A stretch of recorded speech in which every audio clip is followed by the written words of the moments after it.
Working President ka People's Democratic Front, ubaderu Menteri hak Sorkar Meghalaya Democratic Alliance, uba Hamlet Sondoling, ulang baka parti kampat yo kanu ke jingtho na ka United Democratic Party hak bayadai bat ki election sitang semoy na Shela constituency. Ulang baka parti kan sasyong ban perkhat lang bat kinong tre ka parti na Shela Circle. Ulang baka PDF hak election MLA Arjar Khatpra kalawan baan na katega constituency. Kabapan pau bagi pai ba ki don kajing shania aka parti. Hagajo kopor ulong baya karai ban jed yu lampang kadai jungka kinhun Meghalaya Democratic Alliance.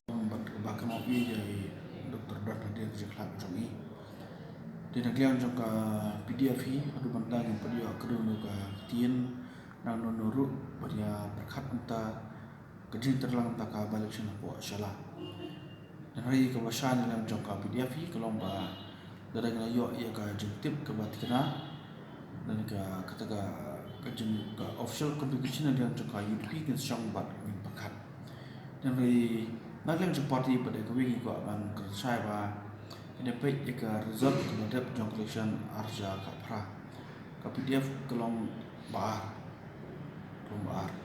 di ni itu iru te bagi ba itu jong kata kejin sana dekat kejin so scam po ka PDF ular ni myo ye kejin jong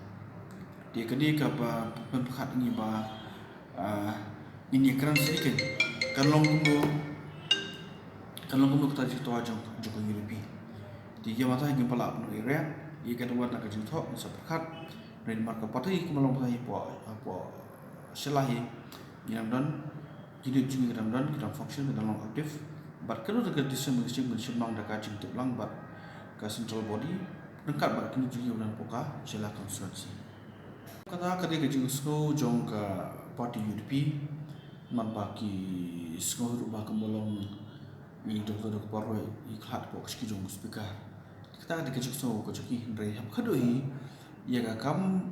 manlong u speaker joka assembly kedeka MD kepada rai dekat mangidon nak MD de borok ki MLA bulan po MD kin sai rai inu bai bit ba plong speaker la bune UDP la bune nonuru rai ka final decision ni kan sang po ka MD